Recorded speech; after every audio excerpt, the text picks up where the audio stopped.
Assalamualaikum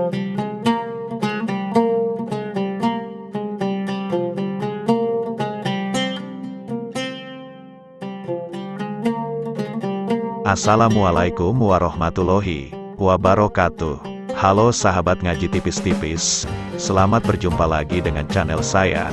Semoga nikmat serta rezeki melimpah selalu tercurah untuk saya dan juga Anda sekalian. Di video kali ini, saya akan menampilkan Ustazah Irena Handono yang akan membahas tentang sejarah hari Natal. Selamat menonton.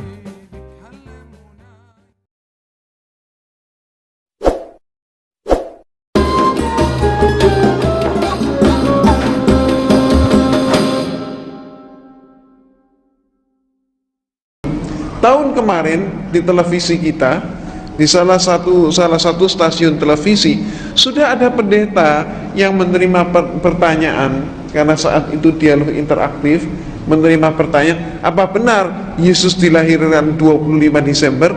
Ternyata pendeta yang satu itu menjawab tidak. Nah, apakah kemudian pada tahun ini nanti mereka juga akan berani untuk menyampaikan bahwa sebetulnya yang terjadi tidak seperti itu, bahwa Natal ini bukan kelahiran Nabi Isa. Ibu-ibu dan bapak-bapak yang dirahmati oleh Allah, kita telaah dulu siapa yang sebenarnya lahir 25 Desember. Menurut buku yang saya tulis ini, jelas-jelas sekali dipaparkan bahwa yang diperingati tanggal 25 Desember itu adalah kelahirannya Dewa Matahari.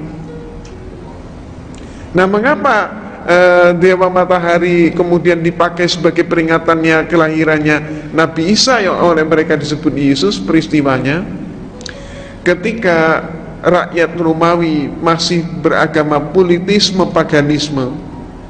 Hal ini berlangsung sampai abad keempat, di mana suatu bukti sejarah, Kaisar Konstantin yang memimpin konsili Nizea yang diadakan di kota Nizea, maka disebut konsili Nizea. Konsili adalah konferensi atau bahasa lain muktamar. Ini bahasa Latin Romawi. Konsili Nizea yang diadakan pada tahun 325 Masehi melantik Yesus menjadi Tuhan. Jadi Konstantin melantik Yesus menjadi Tuhan, yang saat itu sebelumnya Yesus tidak pernah dinyatakan sebagai Tuhan. Dan sampai hari ini pun kalau ibu dan bapak mencermati seluruh Bible, tidak ada satu kalimat pun yang menyatakan Yesus sebagai Tuhan.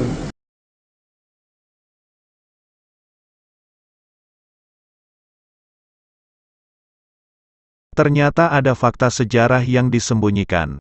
Tanggal 25 Desember ternyata bukan kelahiran Yesus. Lebih lanjut mari kita simak pencerahan Umi Irena. Namun mohon subscribe, komen, dan like dulu ya.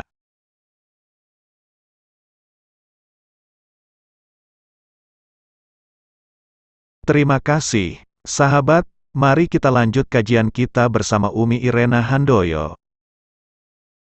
Ketika terjadi kemelut pada Imperium Romawi, di mana Imperium Romawi hampir mengalami kepunahan, maka mereka pun mencari penyebabnya. Para pembesar mencari penyebabnya. Apa penyebabnya?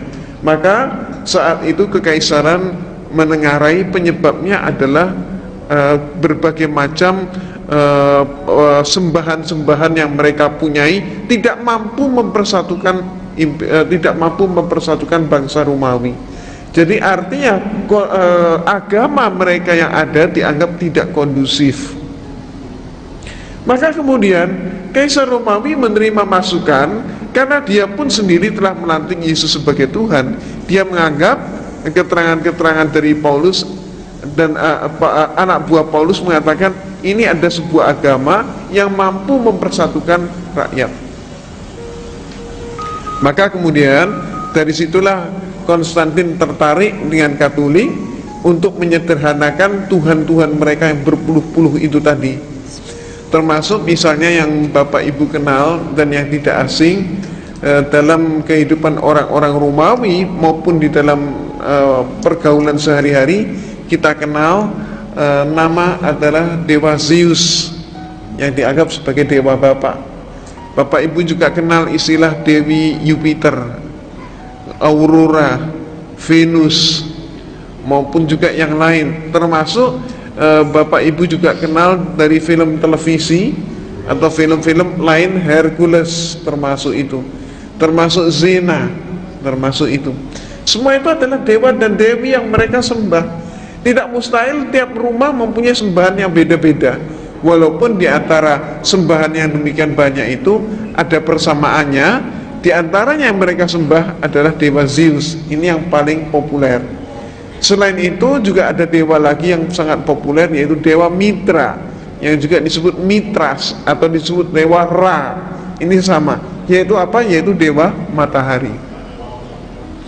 Mereka beranggapan bahwa matahari ini adalah sesuatu yang sangat penting, dan mereka ketakutan kalau sampai matahari tidak terbit. Maka mereka menyembah matahari yang lahirnya oleh mereka ditempatkan setiap kali titik balik matahari. Jadi matahari mencapai titik balik selatan, berakhirnya musim dingin, masuk ke musim semi. Saat itulah mereka memperingati lahirnya dewa matahari, yang persis pada saat itu jatuhnya ditempatkan tanggal 25 Desember. Orang-orang Romawi terbiasa setiap tahun satu kali mereka pesta pora untuk menyambut lahirnya dewa matahari. Jadi kalau orang-orang di Cina, penanggalan Cina, tiap tahun baru itu ditempatkan dengan jatuhnya musim semi, mereka menari dan sebagainya. Tapi orang Romawi yang paling mereka peringati adalah dewa matahari. Karena menurut orang-orang Romawi, dewa yang satu inilah yang paling penting di dalam kehidupan. Nah, cara mereka pesta adalah laki, perempuan, tua, muda, besar, kecil keluar dari mereka rumah. Nari, nyanyi, bahkan sampai mabuk, sampai terjatuh, tertidur di jalan-jalan. Semalam suntuk mereka pesta. Ketika kemudian Konstantin melihat kepentingan negaranya, maka kemudian dia masuk dalam agama Katolik. Karena Konstantin masuk menjadi pengikut Katolik, maka dia menginginkan dengan demikian seluruh rakyatnya pun menjadi Katolik. Katolik sebagai agama negara. Tapi rakyatnya nampaknya tidak mau pindah agama. Disebabkan apa? Kalau mereka pindah agama, maka berarti mereka khawatir pesta 25 Desember ini hilang. Konstantin menangkap kegelisahan seperti ini. Maka cepatlah kemudian dia menyatakan, rakyatku, dia umumkan, pesta 25 Desember tidak akan hilang, justru akan dilestarikan. Karena Yesus lahirnya pada tanggal 25 Desember. Karena Yesus lahirnya 25 Desember menurut Konstantin, maka rakyatnya berpikir lebih jauh lagi. Oh, kalau begitu Yesus adalah anaknya dewa matahari. Ini oleh mereka diiyakan juga. Ya, betul katanya. Maka berbondong-bondonglah seluruh rakyat Romawi masuk ke agama Katolik. Ini sejarahnya. Maka sejak saat itu pula, maka seluruh patung-patung dewa matahari diubah namanya menjadi patung Yesus. Demikian pula kalau bapak-bapak, ibu-ibu cermati itu di patung-patung itu kan seringkali ada bulatan di belakang kepala. Itu simbol apa itu sebenarnya? Simbol dewa matahari. Simbolnya matahari. Di salib itu, di belakang kepala salib itu kan juga ada bulatan atau kadang ada sinar, kan begitu. Sinar atau bulatan apa? Matahari. Nah, sejak saat itulah dipakai. Nah, kemudian ibu dan bapak yang dirahmati oleh Allah, pada saat bulan-bulan ini pun, hari-hari ini pun, bapak dan ibu sudah mulai melihat di berbagai mall, di toko-toko, di gedung-gedung, mereka pakai pohon cemara. Kemudian hiasannya bagus sekali. Betul kan? Jadi menarik sekali. Ada kemudian pakai pohon cemara penuh dengan salju. Terus kemudian ada kandang domba, ada palungannya, di situ Yesus lahir. Ada lagi yang dengan memperagakan gua, Yesus lahir di dalam gua. Jadi sebetulnya yang mana yang benar? Yesus lahir di bawahnya pohon cemara, atau lahirnya di kandang domba, atau lahirnya di dalam goa? Yang benar yang mana? Belum lagi nanti ada hiasan Sinterklas pakai kijang kencana itu kan. Jadi yang mana ini yang benar? Nah ternyata ibu-ibu dan bapak-bapak yang dirahmati oleh Allah, di dalam Bible, di dalam kitab suci mereka, di situ ada 4 buah Injil di dalamnya, yaitu karangan Matius, Markus, Lukas, Yohanes. Yang memuat peristiwa tentang lahirnya Yesus hanya ada 2 Injil, yaitu Matius dan Lukas. Di dalam buku saya pun saya kutip dengan persis seksama apa kata Matius dan apa kata Lukas. Maka menurut informasi mereka, Matius dan Lukas yang sama-sama menyatakan mendapatkan firman Tuhan, sama-sama menyampaikan firman Tuhan, tapi banyak yang kontradiksi. Kontradiksinya antara lain, yang satu menyatakan Yesus lahirnya di zaman Kaisar Agustus, yang satu menyatakan Yesus lahirnya di dalam pemerintahan Herodes Agung. Konsekuensinya berarti perbedaan pendapat di antara mereka ini berarti mempengaruhi penentuan tahun 1 Masehi sebagai tahun kelahiran Nabi Isa. Dengan arti kata lain, tahun Masehi yang sekarang ini dipakai oleh umat manusia di dunia ini, termasuk kita juga pakai, yang katanya sekarang adalah tahun 2003 Masehi, ternyata salah hitung. Jadi Dionysius lah saat itu yang diperintahkan untuk membuat penanggalan, ternyata salah ngitung. Cuman kesalahan yang dilestarikan. Sementara kita sendiri punya tahun baru Hijriah, tapi seringkali nggak hafal kita tahun berapa sekarang. Iya paling cuman berapa orang yang tahu, nggak semuanya. Nah, ya kalau kita semua tahu, alhamdulillah. Ada hal yang sama juga informasi Lukas dan informasi Matius. Samanya apa? Kedua mereka menyatakan Yesus lahir di malam hari.